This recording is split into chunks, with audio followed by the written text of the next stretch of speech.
Hello there everyone and welcome back to Let's Play Final Fantasy VII. Today we're going through the train graveyard, which this is another one where it's like, because I'm not used to playing, at least when I first started. I mean, I've played through this section like 5 times now, so I know it pretty well. Also, I really like to use the mouse cursor here, which you can use by pressing the gamepad. I don't know what button it is on PS3, or PS1, and because this was a new session, I'm like, wait, where's this place go down to? But it was where I was before, because I recorded, separately, so I was like, did I come from there? I don't really remember. But this section is a bit confusing when I first played it, because of course it's one of these things where if you're not used to looking at these pre-rendered backgrounds, it's going to be confusing. And while putting on the mouse cursor, which lets you see the like the green marks there that let you see if it's a ladder and stuff, it's helpful, but at the same time it's like it's still a little tough to get through. We got some new enemies here, and these guys, when I first saw them, I hated them. They are ghosts, and they are pretty much exactly what you think. They're ghosts. And what it is when you attack them, what'll happen is they will fade out. And I feel like these guys are meant to be a tutorial for the like the active time battle system, because if you just mash as soon as you get into the menu on them, they'll get hit and then disappear, and then you won't be able to hit them.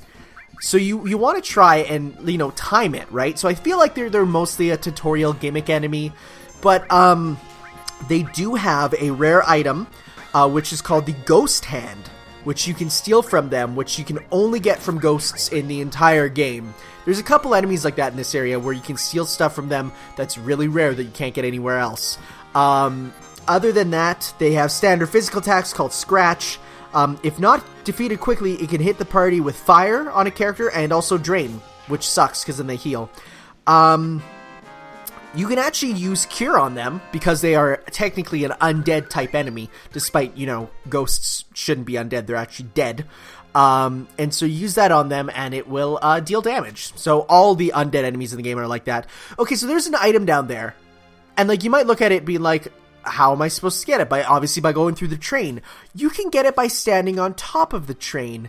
Now, I don't know if that's it's obviously not the intended way, because if you look, you walk right past it. But I just imagine Cloud reaching down with a giant, soldier arm and grabbing it, because hey, why not? The other enemy that was there are, I think, Dean Glows they're called, and they're dragons. Yeah, the Dean Glow. It absorbs ice, so don't do what I did before. Yeah, these guys. Don't use that. Don't use ice on them. It's also resistant to lightning, so just attack them physically is your best bet. They have Wing Cutter. It can use ice also. But the interesting thing is they have Demi.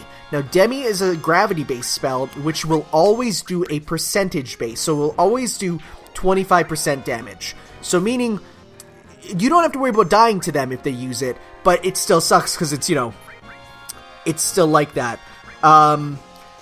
There's an oversight in the AI, apparently, because it never checks if there's sufficient MP, and if the target is incapacitated for its next turn, like it normally would do if the target is still alive. Attempting to cast Ice or Demi with insufficient MP results in the message, Dean Glow's skill power is used up, and therefore it will not cast its spell. So it can run out of MP, because enemies in the game, of course, have MP.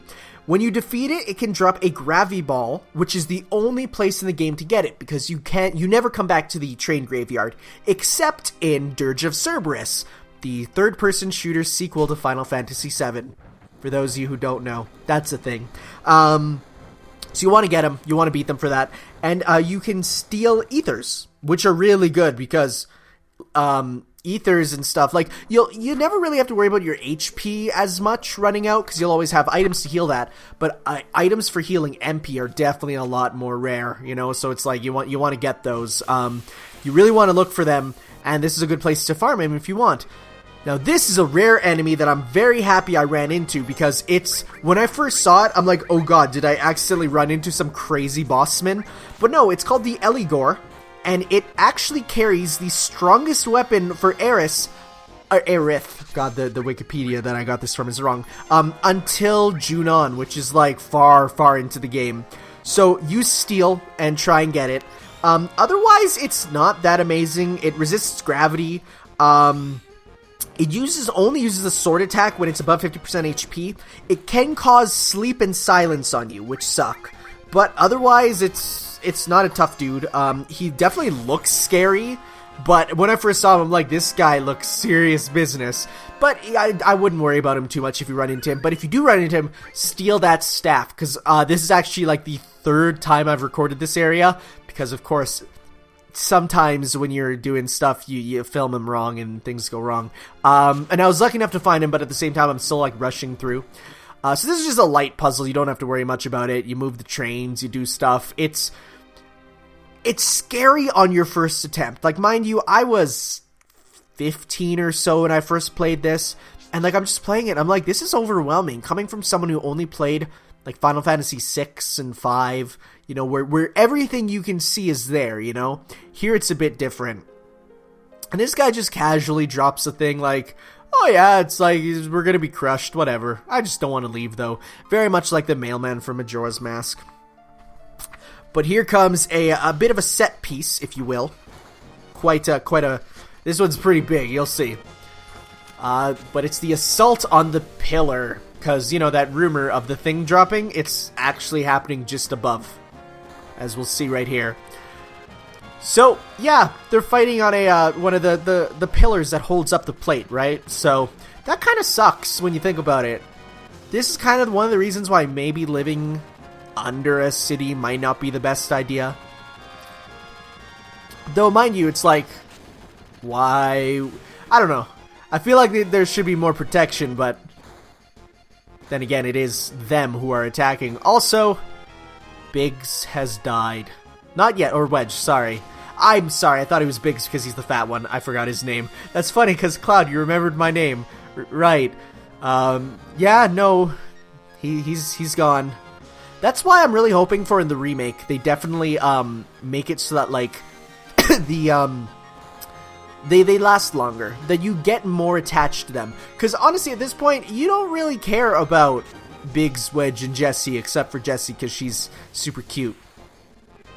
But our first priority is, of course, protecting Marlene, because, oh my god, there's a little girl here who will just die, and Barrett will never live if that happens.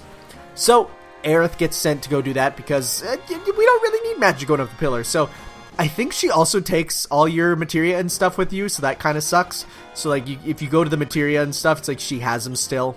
So that's wonderful. You've talked to some of the dudes. This dude's trying to pee.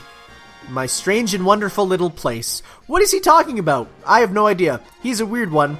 This guy here is actually a shop owner, surprisingly. I know, he's like, I'm scared, but it's for your own good. So he's selling us stuff. So you can buy them.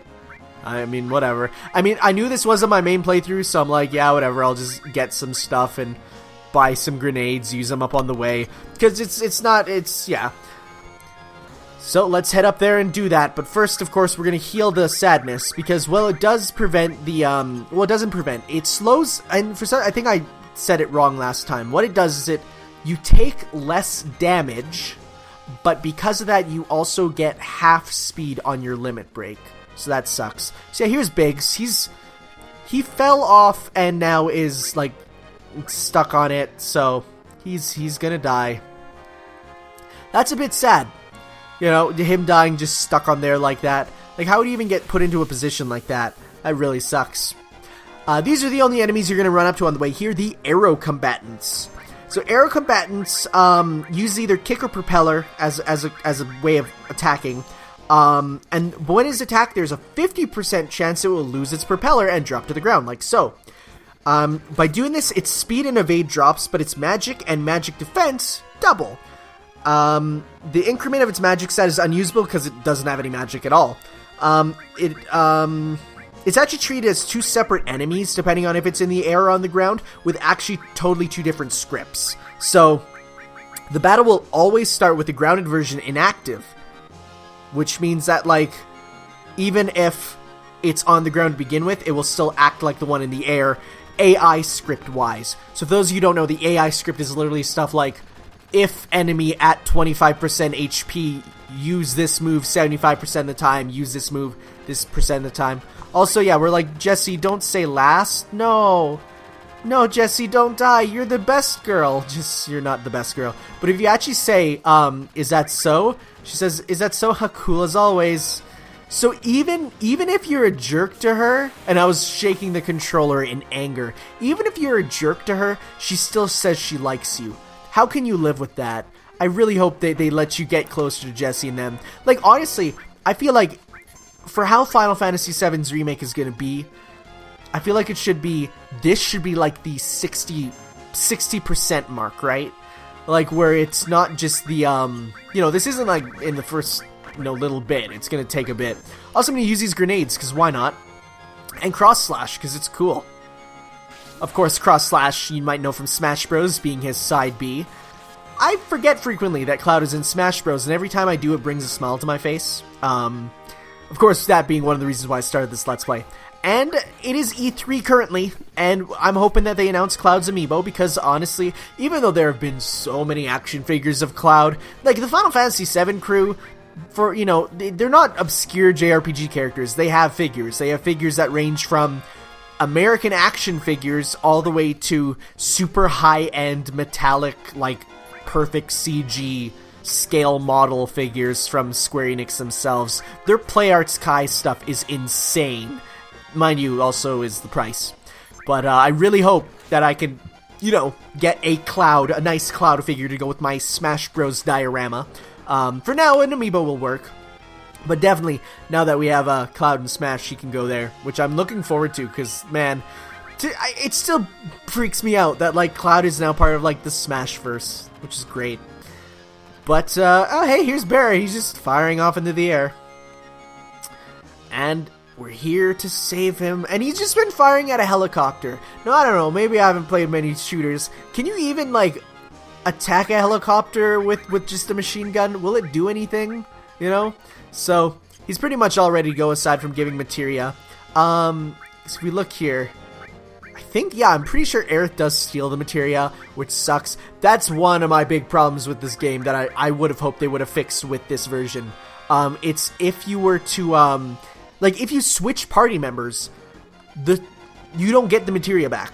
So you have to, when you're switching party members, either by story purposes or manually later on, you have to go and manually deselect it all. And that is the worst. It takes so long. So I would have honestly hoped they would have put in a patch, and I'm sure if you're playing on PC, that was like the first thing people patched in, where as soon as you take someone out of your party, it de-equips all their materia and you get it, So, but Reno's here, and he is our next boss. Now he's actually really, really easy, but it's definitely cool seeing like a more human-like boss, So his whole thing is that he will put up these pyramids, which cause your characters to just basically it's a stop, it's like a stop status element. They won't move, they can't do anything, but if they get hit, they won't get hit. Instead, it will be the pyramid, and the pyramid will break. It takes like one hit. I don't know if it's possible to even do an attack weak enough to make it so it doesn't happen, but no, you just hit it with once, and like you can do it like as soon as he does it, and it's easy. So what do we have here? Apparently Reno, his name was apparently, one of the ways that the Japanese players called it for a long time. They called him Leno, like Jay Leno, like Leno. They called him that. So, okay, so here's a weird thing. I used Bio 2, and because the pyramid is selected as an enemy type, using it got rid of it, which is crazy. So I'm using the Gravity Ball here, but I think Tifa's also poisoned, or is he poisoned? I forget. But it did weird stuff to the fight. Is he the one who's poisoned? Or no, yeah, Tifa's poisoned, but it's doing 0. It's very strange. I glitched up the game, and I'm very happy I did that. So yeah, that's just because the R and L's, of course, in Japanese are crazy. In English, he's voiced by Quentin Flynn, who's the same as Axel, and if you know Kingdom Hearts, he and Axel are pretty much the same in many regards, just in terms of like how they look and characterization and stuff. So his stick there is an electromagnetic rod with a taser at the end. Apparently, in Japanese, Reno has this thing where he has a weird accent, where what he does is he ends his sentences with zoto, yoto, or simply to. And like that's something that can't be done in English. It even says here, it's like they could not add it to be even possible in English. And in the movie, it's they use it, but they don't use it, of course, in the English version, because you can't do that. You cannot possibly have these weird, localization things, and that's when a lot of people say, why don't you just Google Translate a game? You can't do that, dudes. It's so much harder. It will always, the pyramids, if it actually traps all the members in it, it's a game over. So that's a thing. I mean, you should never get to that situation, but yeah, that's actually kind of crazy. Fire and ice are effective on him and tend to do twice the damage as physical attacks, so it says to do that, but he's not hard. We were just using physical attacks, and we got him. Now, because it's a PS1 game, of course, it's limited polygons, but damn, he has the sharpest cheekbones I've ever seen in anything ever. Did you see those things? Those things are insane. Also, why am I not pressing X? There we go. I must have just been mashing and then forgot or something. And like, look at that like cartoony thing where like he hits Tifa and Tifa spins. It's like, that's one of the things where this game is pretty cartoony. And of course, I'm waiting for a cutscene to happen here. But no, you're supposed to talk because it's a time bomb.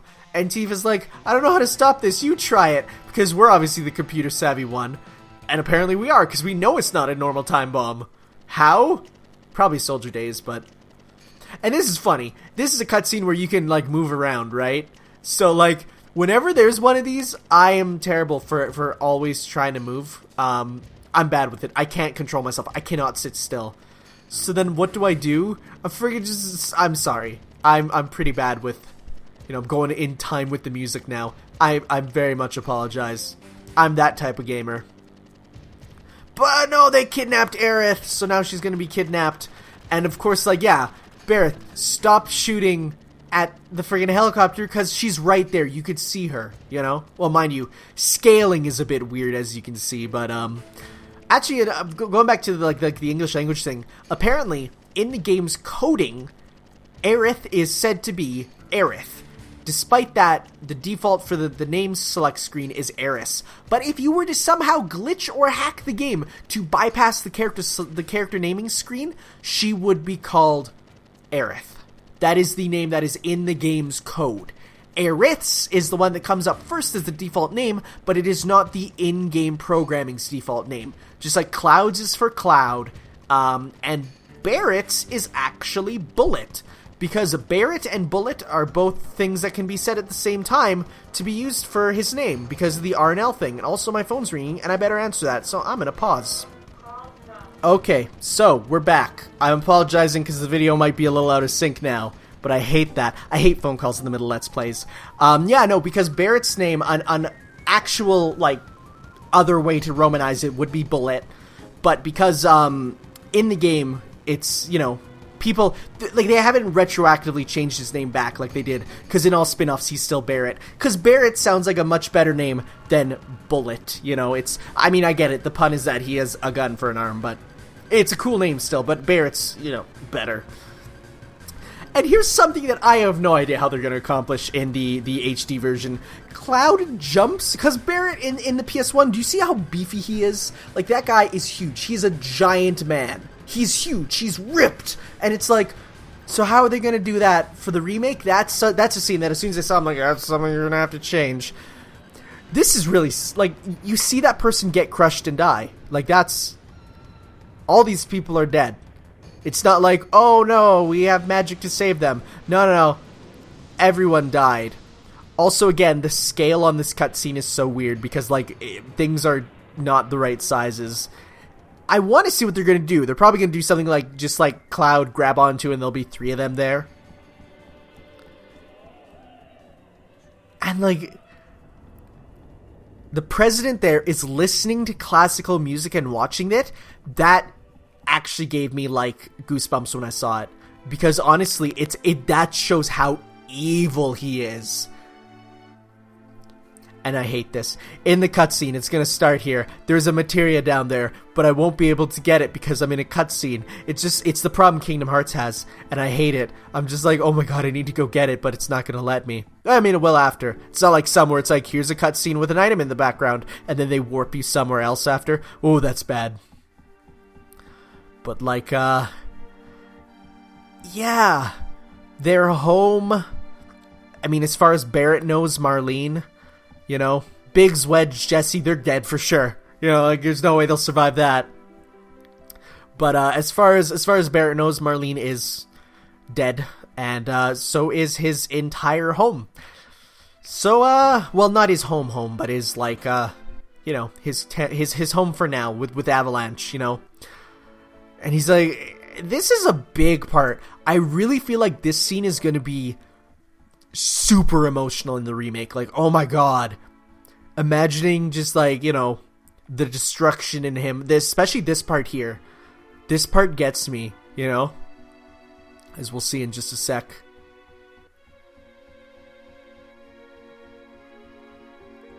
Of course, it's not going to happen as soon as I say just a sec. You're right here. Him just like unloading a clip. And just like, that's all he can do is just fire his gun. Because he can't do anything now, And yeah, just one final, just goddamn, like of any time to drop that, like now's the time. But now that he's calmed down, we can tell him, no, Marlene should be pretty safe, actually, considering we told Aerith to go save her. So no, we're actually pretty good. So, half that outcry was not for naught. Maybe half of it is, Biggs, Wedge, Jesse, your home, your friends, possibly your money stash. That's probably gone. But for the most part, no, it's like 50% of that can be mitigated, But, no, this part's gonna be, like, this is one, like, the set pieces, and it's interesting, because when I'm playing this, like, for the first time, I didn't really get the meaning of this, like, I'm just like, whatever, but, as you play it fully through, going back and seeing this stuff, when you're more attached to these characters, you're just like, whoa, it means so much more. Yeah, like, entire village just dropped off the map. And what about the people who were on top? Like, I can't imagine it's just gonna fall flat down and it'll be fine. Like, that's the people up top too. Even the affluent people are being, because it's the people who are rich live on the top, right? So it's like, even the people who are more affluent, even they get destroyed. Like, that's crazy, All to line their own pockets with damn gold. Indeed, it's like, not only are they murdering the planet, they're murdering the people for what? Money? Dudes are already up there in the penthouse with everything they need. Like, there's nothing more that they need, really. Other than, like the motivation is we want to, later on we'll get to, it's just we want more money. That's the villain's motivation right now, which is the worst. The sad thing is, it's the most realistic, for a villain in a game. That's something that would easily be in our real world as a villain, So, but we gotta go find Marlene, because Aerith is, taken right now. But, and yeah, Barrett didn't know about her, so, like, it's just funny. Barrett is just like, as soon as he hears Marlene, he's just like, damn Marlene, and then like, just like freaks out, So I guess it's, him realizing, no, we gotta go find out where she is. So, well, it's a good thing this park is still intact, kinda, sorta. So this part for, as you see, I'm putting on all the things, I'm trying to not, for, like, just for convenience purposes, I am putting on the no encounters thing, just because I don't need them, and I feel like, I don't know, I want to speed through the story. I don't use the no encounters much. I only use it for, like, a section like this where all it would do is slow me down. I gotta say, those boosters, though, are so nice. If, like, I don't feel like they break the game, because you don't have to use them at all, and they're done by clicking the sticks, so it's like, you might accidentally put them on, but if you just turn them off, nothing is permanent. It's like, it will just go away. The only permanent thing it will do is if you're in battle and hit the automatic level 99 with maxed out HP and everything. If you unclick it, you'll still have max limit break, but you won't have the stats anymore. So, if you want to, grind limits, that's your best choice. Turn that on, turn that off, and keep going. I haven't done that in this Let's Play, but I might later, just for the sake of easing things up, because I just thought you could do that while I was talking about it. So we gotta go find Marlene, but here's a glitch I want to show off. At least I think it's a glitch. I've been informed by people that it might not be a glitch. So you're gonna have to pause this to be careful. Go into, at this point, the chapel and look for a sec. I don't know if you saw that. It was very there briefly. Aerith appears there for a moment. Do you see that? Aerith's model appears in the chapel for just a second. Not even a second, like a millisecond, and then disappears. Now, I've heard a couple things. I've heard that this is a glitch, and that it's just because it's loading the model, and then it realizes it's not, and then deloads it. But I've heard from people that apparently... I'm not going to get into it, actually, it's a spoiler. But apparently, people say it's actually intended for when you come back later in the game, and then it's meant to represent something. And now, if you know what I'm talking about, you probably already know what I'm talking about, right? It's supposed to be something. But, it's, as far as I'm aware, it's just a glitch with the game's loading. It might not even be in the PS1 version, but it might be also. So, I don't know. What are your thoughts on that weird thing? I remember finding, because at this point, I saved the game and turned it off. And I was just confused where to go. I'm like, I don't even know where I have to go at this point. Especially because finding, Aerith's home again after not playing it for a while is quite tough because like it's through there. So it's like, you know, I didn't know where to go, so I went in there and I thought you had to do something to get Aerith or the game was glitching or something, you know. But here we are back at Cloud's home, and Elmira actually knows what's up. Like that's the sad thing. She's like she knew, as we'll get into. Like yeah, they know it's. Well, she saw it happen, number one. But she's not even, like, the way she acts, it's like she knew it was going to happen one day. Which is, and I guess we'll get into that. She knew it was going to happen. But it's really sad. Like, Elmira is a rather deep, you know, mother-type character. You know, now mind you, as we see here, not the real mother. It's, and this part is, like, really, really sad. Of course, playing Aerith's theme really makes it more emotional because it's a wonderful theme. But like this scene is gonna get super emotional, as we'll see, you know, in the remake. It's gonna be like this is some real world stuff that a lot of people have to deal with here. And that's crazy that like this game gets into way more like real world stuff than any of the other Final Fantasies. This game is, you know, the soldiers coming back from war, going to see each day to make sure that your soldier comes home, you know.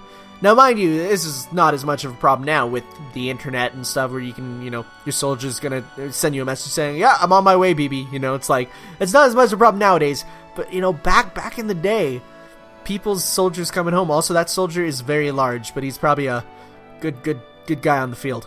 You know, like, saying, like, oh, your husband's not there. You know, it's like, is there anyone? And here's the thing.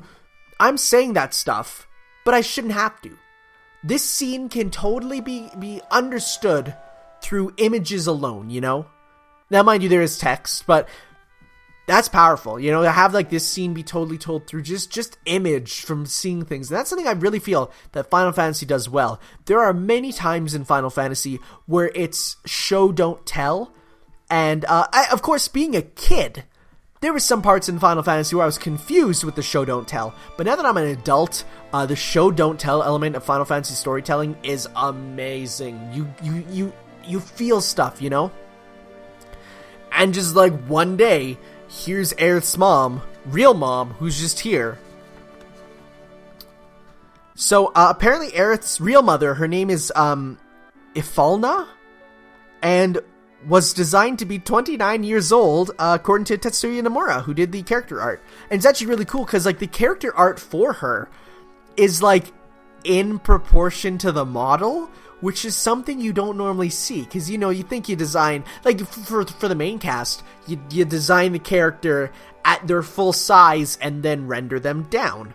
But it's different with a lot of the minor NPCs, where it's the other way around, where they design them sort of chibi style first, and then later on, you know, become what they are. Sorry, I lost my train of thought halfway through. Probably because I'm super emotional at how, like, actually this scene is very touching, you know? Also, shoutouts to the fact that they actually made different models for Aerith at different ages. That's something that, like, not even modern games would do. Modern games would just do, you know, generic little girl model. Remember in Final Fantasy X when they meant to show, like, child Tidus, and it was literally just, like, a generic kid model for Tidus as a kid? That's the worst. I hate that. But yeah, no, Aerith, from being little, was, like, saying stuff like, someone close to you has died, like Long Island Medium, except not. Also, why did I not hit enter? That's one of the problems with recording these posts, is I have nothing sort of like pushing me onward to make sure I'm staying on track. But yeah, like, it's like Long Island Medium, except not fake and dumb, you know? And it's touching. Can you imagine, though, if your kid just came up to you and said that? Like, oh my god, you know? Like, especially, like just from hearing this alone. Yeah, it's like, oh, I just didn't believe her. No, if a kid came up to me and said that, and I knew that there was someone close to me who I didn't know, you know, who could potentially die, like, yeah, that I would be crying because of that. Because even if it's not real, to bring up those memories, I would be crying. But, like, nah, man. Nah.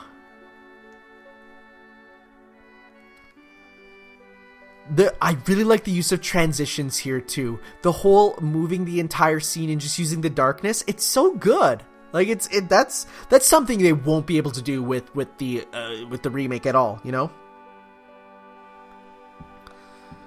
But yeah, no, Aerith is an ancient, and I like how it's not a plot point that's like, what am I trying to say? It's not a plot point that they hide. It's a plot point that kind of from, like, the beginning, like, even, like, we knew that from before, but it's something that, like, is really talked about all the way back, you know? So I like that. That's sort of a subverting RPG thing that this game uses, you know? So, because a lot of, again, this is, you might think of this RPG as a stereotypical, you know, sort of basic RPG that uses a basic RPG plot, and in many places it does that, but there's also a good number of places where it does subvert things, which is nice. You know, being the 7th entry in a major RPG series, I'd hope it would start to subvert things, but, you know, not always.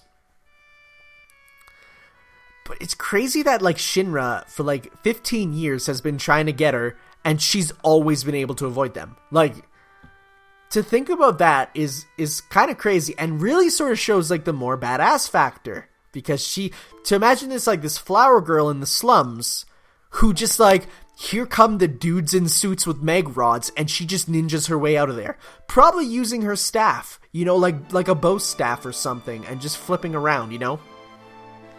And so here's the thing. So, like, she chews Barrett out for leaving Marlene. And, like, this is such, like, an adult conversation of, hey, please don't talk to me about that. You don't think I think about my little girl every single day, you know? Like, that's something that, like, Barrett is a mature adult, you know, character. And I really like that. It's not, like, you don't see, I don't know.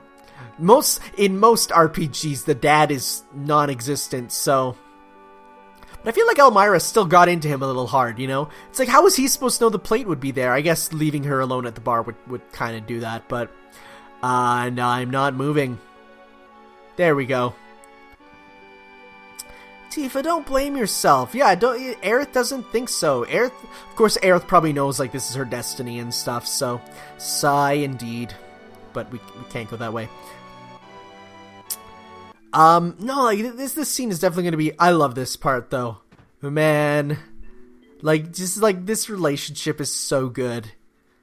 Barrett is such a cool dad. And I love this. Daddy, don't cry. Your whiskers hurt. That's such a, you know, such a great thing. Can't talk to them, but when you leave...